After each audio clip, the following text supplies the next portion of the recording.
बहुत स्वागत है आपका भारत समाचार पर। मैं हूं आपके साथ मयूरी श्रीवास्तव। सबसे पहले भारत समाचार की ओर से आप सभी को नव वर्ष की हार्दिक शुभकामनाएं। नया साल दस्तक दे रहा है, ऐसे में नए साल को लेकर अक्सर लोगों में तमाम तरह के सवाल होते हैं अपनी आने वाले जिंदगी को लेकर कि आखिर आने वाला साल लोगों के लिए कैसा रहने वाला है। फिर चाहे वो धन को लेकर हो, करियर को लेकर हो, तमाम चीजों को लेकर कि आखिर आने वाला साल कैसा रहने वाला है। क्या ये लोगों के लिए अच्छा रहने वाला है या लोगों को सतर्क रहने की जरूरत है। लोगों के मन में राशियों को लेकर भी सवाल होते हैं और तमाम सवालों के जवाब देने के लिए आज मेरे साथ स्टूडियो में आचार्य जी भी मौजूद हैं जो आप सभी के एक एक सवालों के जवाब देंगे। तो सबसे पहले मैं परिचय करवा देती हूं, जहां ज्योतिषाचार्य धीरेन्द्र पांडे जी हैं। पंडित जी, आपका बहुत स्वागत है भारत समाचार पर। और साथ ही डॉक्टर आदित्य पांडे हैं, आपका भी बहुत बहुत स्वागत है भारत समाचार पर। तो आदित्य जी, सबसे पहले मैं आप ही के पास आऊंगी। देखिए, नववर्ष की शुरुआत हो चुकी है और लोगों के मन में सवाल यही है कि आखिर ये साल कैसा रहने वाला है। तो सबसे पहले तो आप ये बता दें कि ग्रह नक्षत्र को लेकर अगर हम जाने तो इस बार का साल कैसा रहने वाला है। सर्वप्रथम आप सभी को नववर्ष, जो कैलेंडर नववर्ष है 2026, उसकी हार्दिक शुभकामनाएं। इसी के साथ अगर बात करें अंक ज्योतिष के अनुसार तो ये साल है सूर्य का, क्योंकि 2026 को अगर आप जोड़ते हैं तो बनता है नंबर 10, जो कि होता है सूर्य का। और सूर्य को कहते हैं राजा, और जब राजा आता है नया तो सत्ता भी बदलती है। सत्ता बदलती है, सत्ता के जो नुमाइंदे हैं वो भी बदलते हैं। तो ऐसे में आप 2026 को बोल सकते हैं साल रीसेट बटन का, यानी कि बहुत सारे चेंजेस आने वाले हैं, राजनीतिक रूप से भी, आर्थिक रूप से भी, सामाजिक रूप से भी। और उठापटक के लिए तैयार रहिए। राजा की जो प्रिय धातु होती है वो कौन सी होती है? कहते हैं सोना राजा को बहुत प्रिय है। तो इसलिए तैयार रहिएगा कि सोने के जो भाव हैं वो क्रॉस करने वाले हैं 2 लाख इस साल।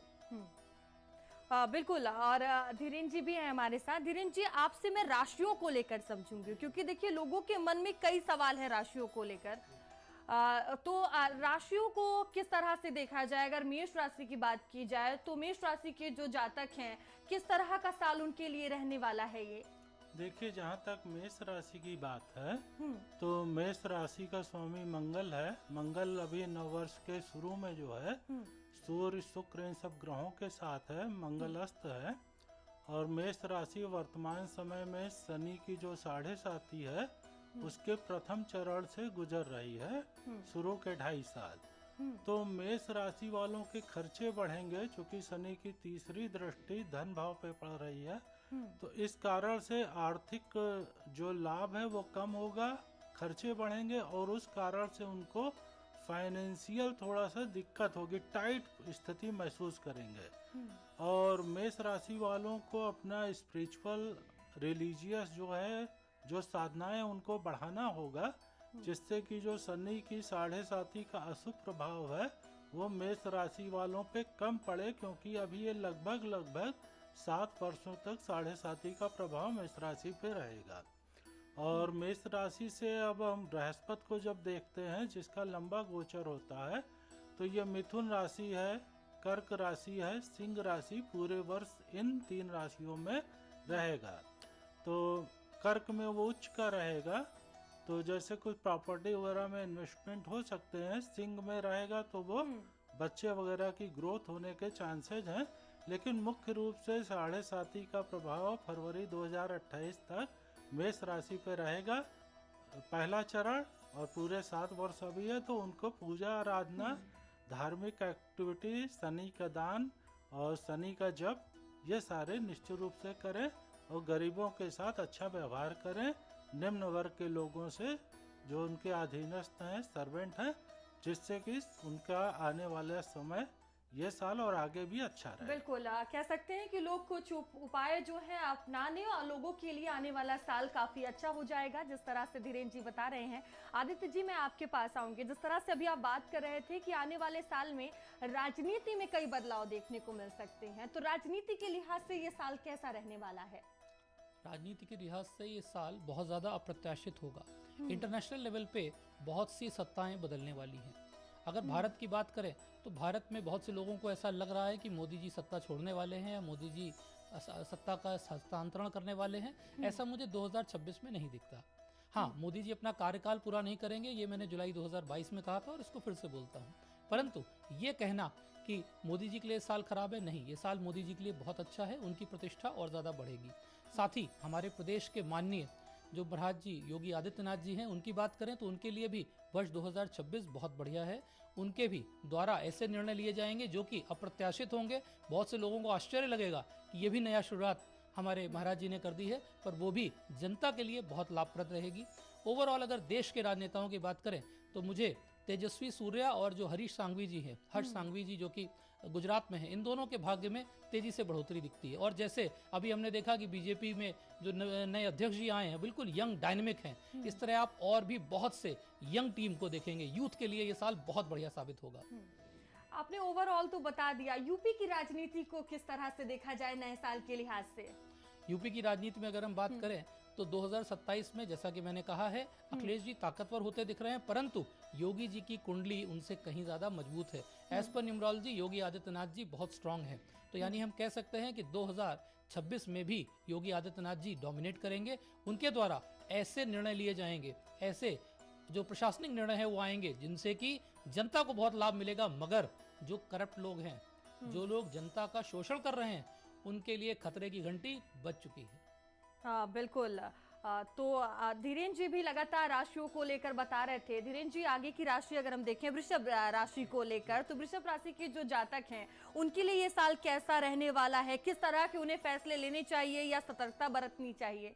देखिए, जहाँ तक वृष राशि की बात है तो जो साल का पहला दिन है, 1 जनवरी, तो उच्च का चंद्रमा वहाँ पे विद्यमान है और शनि का गोचर जो है वृष राशि से शुभ है 11वें स्थान पे। तो पूरा साल अगर हम देखें तो ओवरऑल वृष राशि वालों के लिए आर्थिक लाभ का है, उनकी मनोकामनाएं पूर्ति होंगी और उनका जो नेटवर्क है वो बढ़ेगा, मित्रों का, सहयोगियों का, क्योंकि शनि पूरे साल एकादश स्थान में रह के उनके नेटवर्क को, उनकी मनोकामना पूर्ति में सहायक सिद्ध होगा। उच्च का चंद्रमा जो विद्यमान है वर्ष के पहले दिन, वो भी बहुत ही अच्छा है। तो वृष राशि वालों के लिए ओवरऑल जो है ठीक रहेगा। ये जरूर है कि शुक्र अभी जो वृष राशि का स्वामी है सूर्य के साथ अस्त चल रहा है, तो इसलिए, और बृहस्पति की राशि में है, तो इन लोगों को भी देवी की आराधना करना चाहिए, भगवान विष्णु की भी आराधना करें, उससे वृष राशि वालों को देवी की ब्लेसिंग मिलेगी, भगवान विष्णु की, और चीज़ें जो है बेहतर होंगी। और बृहस्पति का गोचर जो है मिथुन, कर्क और सिंह में जो रहेगा वृष राशि से, वो अच्छा है, केंद्र में रहेगा त्रिकोण में, तो सामान्य तौर पे इन लोगों को फाइनेंशियल गेन होने का योग है बृहस्पति की दृष्टियों के कारण से। तो वृष राशि वालों के लिए ओवरऑल ये अच्छा है, बशर्ते कि वो देवी की आराधना बढ़ा दें या कोई भी धार्मिक आध्यात्मिक एक्टिविटी करें, जिससे कि जो शुक्रस्त है साल के शुरू में, वो स्पिरिचुअल पावर से उसकी एक्टिविटी बढ़े और सपोर्ट ज़्यादा अच्छा लाभ जो है वृष राशि वालों को पूरे वर्ष में अच्छा प्राप्त हो। बिल्कुल। तो आदित्य जी, हम राजनीति की बात कर रहे थे, यूपी की राजनीति को भी लेकर हमने बात की। अब थोड़ा आप शेयर मार्केट को लेकर बता दें, क्योंकि 2025 की बात करें तो काफी उतार चढ़ाव देखने को मिले हैं शेयर मार्केट में। आने वाला साल कैसा रहने वाला है निवेशकों के लिए? क्या ये अच्छा रहने वाला है साल? 2026 की अगर बात करें तो सन जो है वो मर्क्यूरी यानी बुध से मित्रवत माने जाते हैं और बुध कंट्रोल करते हैं हमारी स्टॉक मार्केट को। ऐसे में हम कह सकते हैं कि इस साल जो स्टॉक मार्केट है उसमें बढ़ोतरी आएगी, मगर अगस्त 2026 तक स्टॉक मार्केट में उठापटक रहेगा, जिसके कारण बहुत ज़्यादा ग्रोथ देखने को नहीं मिलेगी। अगस्त से लेकर दिसंबर के बीच में हमारा सेंसेक्स 1 लाख का आंकड़ा क्रॉस कर जाएगा और सभी को स्टॉक मार्केट से लाभ मिलने वाला है। सारे निवेशक ये कह सकेंगे कि हाँ, जो 2025 के गम थे वो 2026 में दूर हो गए। तो आदित्य जी, कोई बड़ा जोखिम भी रह सकता है शेयर मार्केट में इस वर्ष? जी, फरवरी और मार्च का जो समय है उस समय बहुत ध्यान देना पड़ेगा, क्योंकि फरवरी और मार्च के बीच में मार्केट बहुत ज़्यादा हाई और लो लेगी। इस दौरान जो निवेशक हैं उनको सावधान रहना, स्पेशली जो लोग फ्यूचर्स एंड ऑप्शंस में खेलते हैं वो लोग बहुत अलर्ट रहें, क्योंकि उनके लिए बहुत ज़्यादा लॉस हो सकता है। जो मूल्यवान धातु हैं जैसे कि सोना है, चांदी है, प्लैटिनम है, इनके रेट में बहुत तेज़ी से बढ़ोतरी आएगी।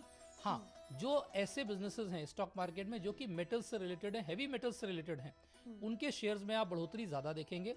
आर्टिफिशियल इंटेलिजेंस से रिलेटेड, टेक्नोलॉजी से रिलेटेड और डिफेंस से संबंधित जो शेयर्स हैं वो आसमान छुएंगे। बैंकिंग और फाइनेंस इस बार थोड़ा सा डल रहने वाला है। बिल्कुल, कहीं ना कहीं दोनों असर देखने को मिल सकता है। लोगों को सावधानियां भी बरतने की जरूरत है। तो धीरेन्द्र जी लगातार राशियों को लेकर बता रहे थे। धीरेन्द्र जी, अब मिथुन राशि के बारे में आप बताएं, क्या ये नया साल मिथुन राशि के जातकों के लिए नया मोड़ लेकर आएगा? देखिए, जहाँ तक मिथुन राशि का हम देख रहे हैं तो वर्ष के शुरू में मिथुन राशि में जो है बृहस्पति वक्री है, वक्री अतिचारी गति में है। तो बृहस्पति काफी अच्छा जो है एनर्जी दे रहे हैं। बस ये है कि अगर वो स्पिरिचुअल रिलीजियस होंगे, क्योंकि लग्न में राशि में जो मिथुन में बृहस्पति बैठे हुए हैं उसके कारण से जो है इनको सपोर्ट मिल जाएगा। लेकिन उसके लिए इम्पोर्टेंट ये है कि ये जो है धार्मिक आध्यात्मिक हो। और दूसरा, शनि जो है 10वें स्थान में गोचर कर रहे हैं। शनि का जो 10वें स्थान में गोचर है वो भी इनको कहीं ना कहीं सपोर्ट करने में है। प्रोफेशनली आगे बढ़ेंगे, लेकिन शनि मेहनत करा के आगे बढ़ाएगा। ऐसा नहीं होगा कि वो बहुत स्मूथली आगे बढ़ने दे। और चूंकि 10वें स्थान में मिथुन राशि से शनि चल रहे हैं गोचर में, तो जो ये लोअर तबके के लोग हैं उनके साथ अच्छा व्यवहार अगर करेंगे तो प्रोफेशनल लाइफ में शनि मिथुन राशि वालों को ग्रोथ ज़्यादा अच्छा देगा। तो इनको लग्न में बृहस्पति जो अभी विद्वान है उसके कारण से राशि में, उसके कारण से धार्मिक आध्यात्मिक होना है। और नंबर दूसरा जो है, जो शनि 10वें स्थान में कर्म भाव में है, उसके लिए इनको जो बहुत अच्छा व्यवहार करना है अधीनस्थ लोगों से, जो समाज में लोअर तबका है। अगर ये दोनों काम मिथुन राशि के लोग करते हैं तो उनका ये साल जो है प्रोग्रेस का रहेगा। चीज़ें कंसोलिडेट होंगी और धीरे धीरे आगे बढ़ेंगी कछुए की तरह, लेकिन आगे ही बढ़ेगी। बिल्कुल, कहीं ना कहीं लोग अच्छा लाभ पा सकते हैं। और आदित्य जी, देखिए, अगर हम 2025 को देखें तो कई बड़े हादसे हुए हैं। ये कह सकते हैं कि पूरा साल उथल पुथल में ही रहा है। तो 2026 क्या संकेत दे रहा है? क्या हादसों में कुछ कमी आएगी, कुछ नया देखने को मिलेगा? जी, 2025 जो है 9 नंबर का साल था, मंगल का साल था, और मंगल ने बहुत ज़्यादा दंगल भी कराया। पर हाँ, जहाँ तक बात है सूर्य की, तो सूर्य कहते हैं कि नॉर्थ ईस्ट और नॉर्थ वेस्ट, यानी कि हम पाकिस्तान और चीन दोनों से ही सावधान रहें, क्योंकि दोनों तरफ से इन्फिल्ट्रेशन हो सकता है, क्रॉस बॉर्डर टेररिज्म बढ़ सकता है। और साथ ही हम तैयार रहें ऑपरेशन सिंदूर के 2nd और 3rd फेज़ के लिए भी। रही बात प्राकृतिक आपदाओं की, तो हाँ, प्राकृतिक आपदाओं में जो आकाशीय तत्व हैं और जो जलीय तत्व हैं, मीन्स वाटर एलिमेंट्स और एयर एलिमेंट्स, उनको लेकर के सावधान रहना है। बे ऑफ बंगाल की तरफ सुनामी जैसी स्थितियां बन सकती हैं। और नॉर्थ जो हमारा है वहाँ पर, जैसे एक बार पीछे हमारे यहाँ उत्तराखंड में त्रासदी हो चुकी है बादल फटने की, उस तरह की घटनाएं देखने को मिल सकती हैं। तो जलीय तत्व और जो आकाशीय तत्व हैं उनका अटैक बढ़ेगा। पर हाँ, जो उस तरह की घटनाएं, जैसा कि बहुत दुखद घटना हुई थी एरोप्लेन वाली, और घटनाएं भी हुई हैं, उस तरह की घटनाएं देखने को नहीं मिलेंगी। जी, तो धीरेन्द्र जी, आप राशियों के बारे में बता रहे थे। मैं चाहूंगी कर्क और सिंह राशि के बारे में आप बताएं कि आखिर इन जातकों के लिए साल कैसा रहने वाला है, क्या कुछ खास रहेगा इस साल? देखिए, जहाँ तक कर्क राशि की बात है तो कर्क राशि वालों के लिए जो है साल के शुरू में शनि जो है वो 9th हाउस में चल रहे हैं। 9th हाउस धर्म का, अध्यात्म का होता है, पीछे के जन्म के पुण्यों वगैरह का भी होता है। तो कर्क राशि वालों को धार्मिक आध्यात्मिक साधनाएं अगर वो करते रहें तो भाग्य स्थान में जो शनि पूरे वर्ष तक विद्यमान रहेंगे, कर्क राशि वालों के भाग्योदय में सहायक होंगे अच्छे कर्मों से और साथ ही साथ धार्मिक आध्यात्मिक गतिविधियों से। दूसरी चीज़ ये है कि बृहस्पति जो है कर्क राशि वालों के लिए शुरू में तो मिथुन में रहेंगे, लेकिन उसके बाद कर्क में भी आएंगे। कर्क में आके बृहस्पति उच्च के हो जाएंगे और साल के आखिरी में वो सिंह राशि में भी रहेंगे। तो इस कारण से उच्च के बृहस्पति का लाभ उनको तभी मिलेगा जब वो ज्ञान को आगे बढ़ाएंगे और अपने जीवन में भी ज्ञान को अपडेट करेंगे, अपग्रेड करेंगे।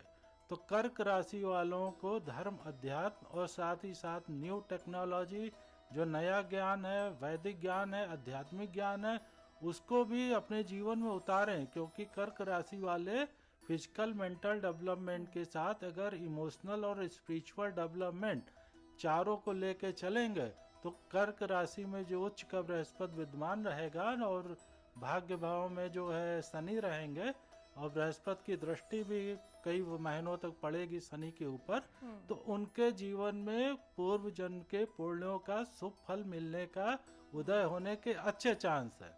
तो कर्क राशि वालों के लिए ये साल अच्छा है, बशर्ते वो स्पिरिचुअल ग्रोथ में मेंटेन है, आगे बढ़ा है। जहाँ तक सिंह राशि का हम देख रहे हैं तो सिंह राशि वालों के लिए जो है शनि की ढैया चल रही, शनि अष्टम स्थान में चल रहे हैं। और नंबर दूसरा बृहस्पति को हम देख रहे हैं तो बृहस्पति का गोचर जो मिथुन में है वो 11th में, उसके बाद वो कर्क में रहेगा, तो वो खर्चा उनके बढ़ेंगे। स्वास्थ्य संबंधी थोड़ी समस्याएं सिंह राशि वालों को होंगी, उन्हें अपने हृदय का ज़्यादा ध्यान रखना चाहिए, हड्डियों का ध्यान रखना चाहिए।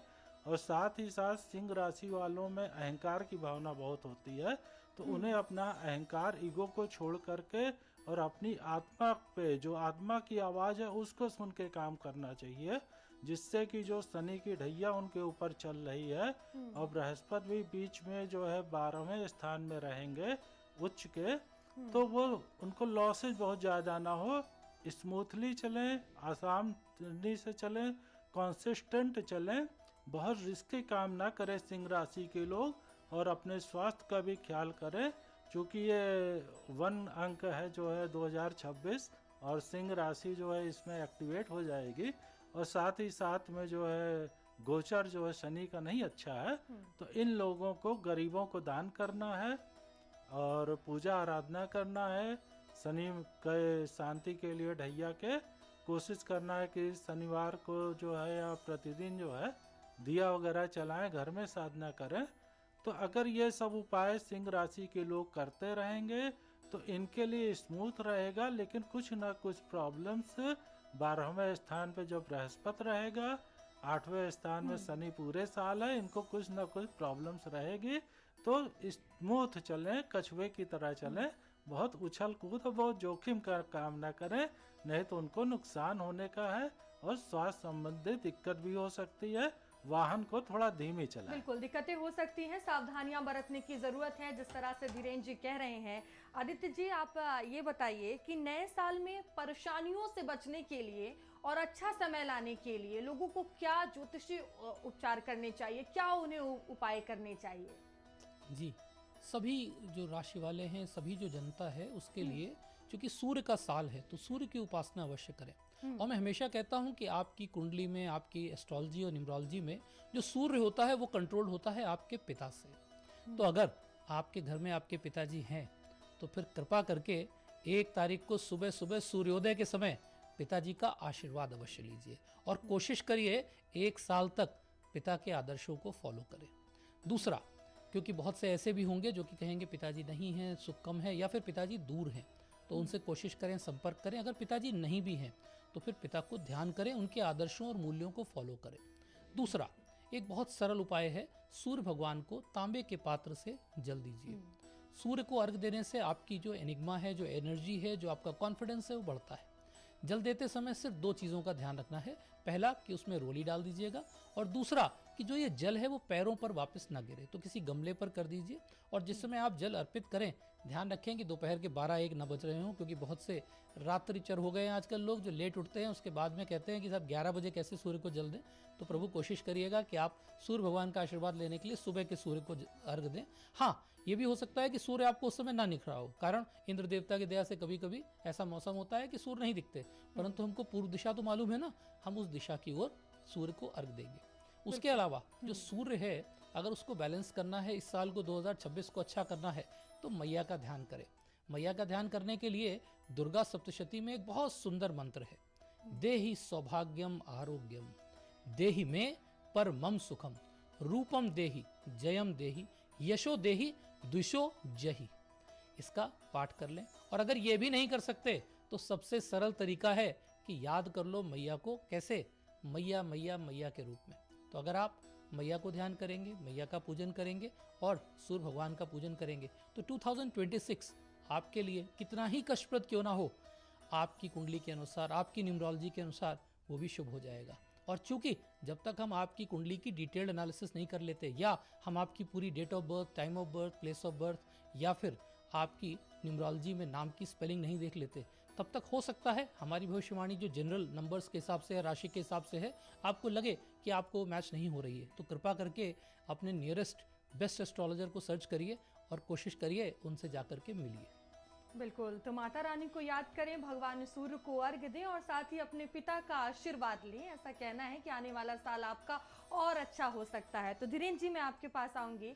आप राशियों को लेकर बता रहे थे, कन्या, तुला और वृश्चिक राशि के जो जातक हैं उनके लिए ये साल कैसा रहने वाला है? क्या उन्हें सतर्कता बरतने की जरूरत है? क्या कुछ खास उपाय करें कि उनके लिए ये साल और अच्छा हो जाए? देखिए, जहाँ तक कन्या की बात है तो इस समय शनि जो है कन्या राशि से 7वें स्थान में मीन में चल रहे हैं। 7वां स्थान जीवन साथी का होता है, बिजनेस पार्टनरशिप का होता है। तो कन्या राशि वालों को जो बिजनेस पार्टनरशिप है या लाइफ पार्टनर है या जो इवन लव लाइफ है, वहाँ पे समस्याएं हो सकती हैं शनि के गोचर के कारण से, क्योंकि शनि 7th हाउस में विद्यमान है। और नंबर दूसरी चीज़, बृहस्पति 10वें स्थान में है, फिर 11वें स्थान में रहेंगे। तो बृहस्पति का जो गोचर है उसके कारण से उनको जो है आर्थिक लाभ भी होने का योग है। बृहस्पति की चूंकि दृष्टि बुध पे पड़ रही है और बुध बृहस्पति को देख रहा पहले दिन, क्योंकि 180 डिग्री पे है, तो कुछ प्रॉपर्टी वगैरह के खरीदने का भी योग कन्या राशि वालों को दिखाई पड़ रहा है कि अगर वो थोड़ा सक्रिय रहेंगे, थोड़ा लीगल ढंग से देख करके, और कोई प्रॉपर्टी वगैरह भी परचेज कर सकते हैं, या अपना जो उनके मकान है या प्रॉपर्टी या वाहन, उसमें वृद्धि होने का भी योग है। जहाँ तक हम तुला राशि को देख रहे हैं, तो तुला राशि वालों के लिए जो है शनि का गोचर 6ठे स्थान में चल रहा है। 6ठा स्थान जो है वो शत्रुहंता योग शनि यहाँ बनाता है, किलिंग इंस्टिंक्ट। तो जो विरोधी हैं, विपरीत लोग हैं, उन पे जो है शनि लड़ने में सहायता देगा। जो विघ्न बाधाएं हैं उनको व्यक्ति हिम्मत के साथ टैकल करेंगे तुला वाले। और कंपटीशन वगैरह अगर कोई है तो उसमें भी 6ठे स्थान का शनि इनको सपोर्ट करेगा। और बृहस्पति का जो गोचर है, चूँकि तुला राशि के लिए 9वें और 10वें स्थान में, 11वें स्थान में रह गए, तीनों गोचर बृहस्पति के अच्छे हैं। तो सामान्य तौर पे जो है प्रोग्रेस तुला राशि वालों को फाइनेंस के हिसाब से, इकोनॉमिक्स के हिसाब से, रुपयों के हिसाब से होने का है। लेकिन तुला राशि का स्वामी शुक्र अस्त है, तो इस कारण से साल के शुरू में तो पूजा आराधना मेंटेन किए रहें, देवी की आराधना विशेष रूप से करें, जिससे कि उसका स्वामी शनि शुक्र एक्टिवेट होता रहे। वृश्चिक राशि का यहाँ तक हम देख रहे हैं तो शनि का गोचर 5म स्थान में है। 5म स्थान में जो शनि का गोचर चल रहा है वो इनको संतान संबंधी थोड़ी सी चिंताएं दे सकता है। और बृहस्पति का गोचर जब हम देख रहे हैं तो जो मिथुन, कर्क और सिंह में रहेंगे, तो वृश्चिक राशि वालों के लिए बृहस्पति जब कर्क में होंगे और सिंह में तो ज़्यादा अच्छे रहेंगे। तो सामान्य तौर पे वृश्चिक राशि वालों के लिए औसत है। बस ये कि इन लोगों का गुस्सा ज़्यादा आता है, तो इन्हें थोड़ा गुस्सा कम करना चाहिए, अनुशासन में रहें और अपनी ऊर्जा को पॉजिटिव चीज़ों में लगाएं। अनुशासन में मतलब रिस्की काम को अवॉइड करें, तो वो ठीक रहेगा वृश्चिक राशि वालों के लिए। बिल्कुल। धीरेन्द्र जी, धनु राशि के जातक और मकर राशि के जातकों को लेकर भी बता दें कि आखिर आने वाला 9 वर्ष उनके लिए कैसा रहने वाला है। देखिए, जहाँ तक धनु राशि की बात है तो धनु राशि वालों के लिए जो शनि का गोचर है वो पूरे वर्ष 4थे स्थान पे रहेगा। शनि की ढैया चल रही है। शनि की ढैया के कारण से धनु राशि थोड़ा सा दबाव में है। बृहस्पति का जो गोचर है, बृहस्पति का गोचर 7वें, 8वें, 9वें में रहेगा। तो 8वें में जब बृहस्पति होगा तो थोड़ा सा जो पेट वगैरह की प्रॉब्लम भी हो सकती है। तो पूरा फोकस जो है धनु राशि वालों को चाहिए कि वो कोई बहुत लीगल मामलों में ना इन्वॉल्व हो। थोड़ा सा शनि के शांति के लिए, ढैया के लिए रेमेडीज करते रहें, शनि का दान, पूजा आराधना, मंदिर वगैरह को निश्चित रूप से जाते रहें और भगवान विष्णु की विशेष आराधना करें। भगवान विष्णु के पूजा आराधना से बृहस्पति एक्टिवेट होगा, उनको सपोर्ट मिलेगा, क्योंकि 19 मार्च से जब नया वर्ष आएगा तो बृहस्पति किंग है, राजा है, तो धार्मिकता आध्यात्मिकता उनको ज़्यादा सपोर्ट करेगी। मकर राशि का जहाँ तक हम बात देख रहे हैं तो मकर राशि के लिए 7.5 साल की समाप्त हो गई है। तीसरे स्थान में शनि का गोचर है, वो गोचर इनके लिए अच्छा है। इनकी निकट दूर की यात्राएं होंगी, इनका पराक्रम बढ़ेगा और जो बहुत से काम पेंडिंग थे लंबे समय से, अब 7.5 से फ्री होके मकर राशि वाले चीज़ों को एक्सपेंड कर सकते हैं, विस्तार दे सकते हैं। तो इनको पूरा ध्यान देना चाहिए अपने एक्सपेंशन पे, चीज़ों को विस्तार देने में, कि जिससे जो है उनके फाइनेंशियल गेन और जो प्रोफेशनल लाइफ हो वो एक्टिव हो। और इनको जो हार्ड वर्क करने पे शनि सपोर्ट करेगा, तो उस पर ध्यान दिए रहे पूरी तरह से मकर राशि के लोग। बिल्कुल धीरेन्द्र जी, आखिरी की 2 राशियां हैं कुंभ और मीन, इसको लेकर भी आप बता दें कि आखिर कैसा साल रहने वाला है, क्या कुछ खास रहेगा, क्या खास करना चाहिए इन जातकों के लोगों को? देखिए, जहाँ तक हम कुंभ राशि की देख रहे हैं तो कुंभ राशि पे वर्तमान समय में उतरती हुई 7.5 है। तो इन लोगों को थोड़ा सा अपना 7.5 के सारे रेमेडीज करते रहें, धीरे धीरे ये मेहनत करें। चूँकि उतरती 7.5 में अब इनके ऊपर दबाव कम हो रहा है, तो चीज़ें जो है आगे ग्रोथ होने के चांसेज हैं। लेकिन फरवरी 2028 के बाद ज़्यादा ग्रोथ होगी। इन्हें पूजा आराधना करते रहना है, थोड़ा आलस्य को अवॉइड करना है, क्योंकि स्थिर राशि है।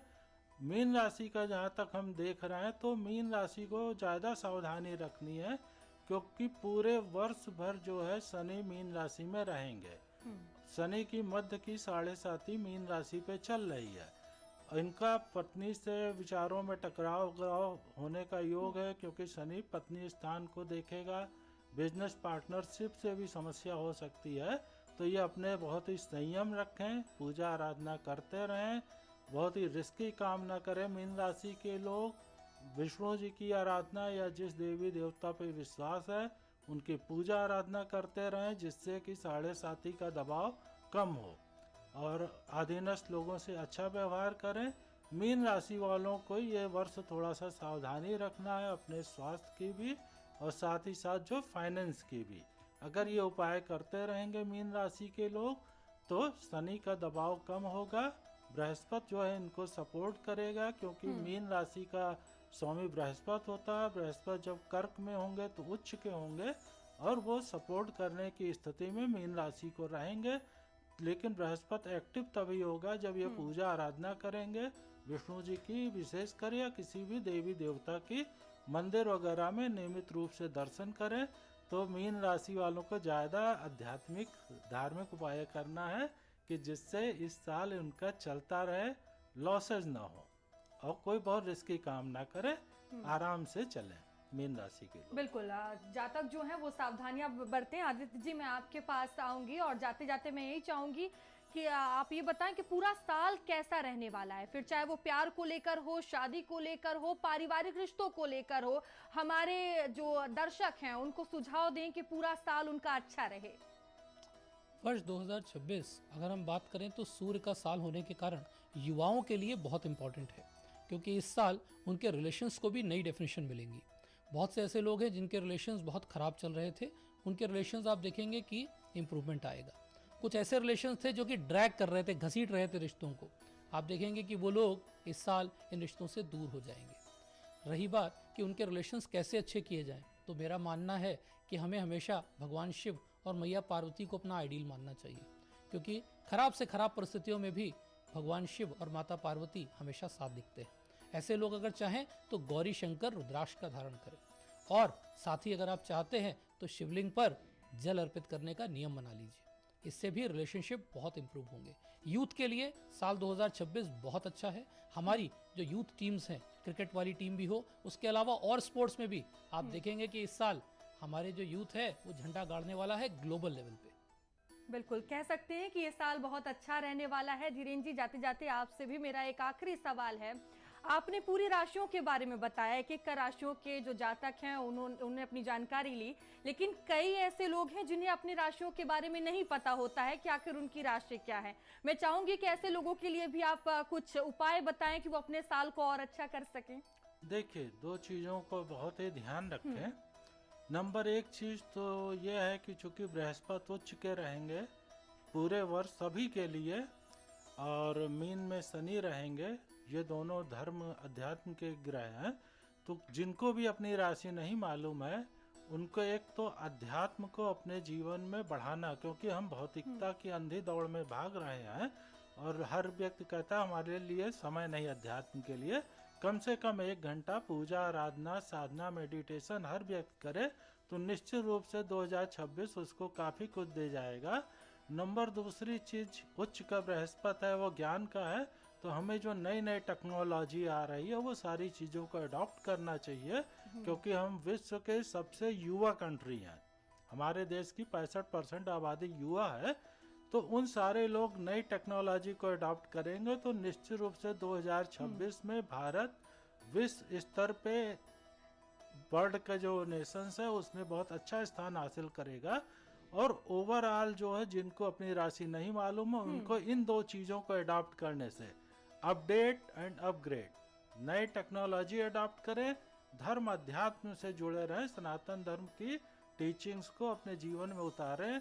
अगर ये दो चीज़ लोग करते तो निश्चित रूप से जो लोग ये दो काम करेंगे आप देखिएगा 2026 उनको काफ़ी कुछ दे करके जाएगा। तो ये दो चीज़ों को, ये दो मूल मंत्र हैं, इनको हर व्यक्ति अपना ले तो निश्चित रूप से जिनको राशियां नहीं मालूम है उनको लाभ ही लाभ होना है 2026 में। बिल्कुल कह सकते हैं धीरेन्द्र जी कि आने वाला साल लोगों के लिए बहुत अच्छा है और कहीं ना कहीं छोटी छोटी सावधानियां भी बरतने की जरूरत है। और मैं आशा करती हूं कि आप सभी के सवालों के जवाब भी मिल गए होंगे। आदित्य जी, धीरेन्द्र जी, आप दोनों का ही बहुत बहुत धन्यवाद भारत समाचार से जुड़ने के लिए और जानकारियां साझा करने के लिए। एक बार फिर से भारत समाचार की ओर से नव वर्ष की हार्दिक शुभकामनाएं। देखते रहिए भारत समाचार।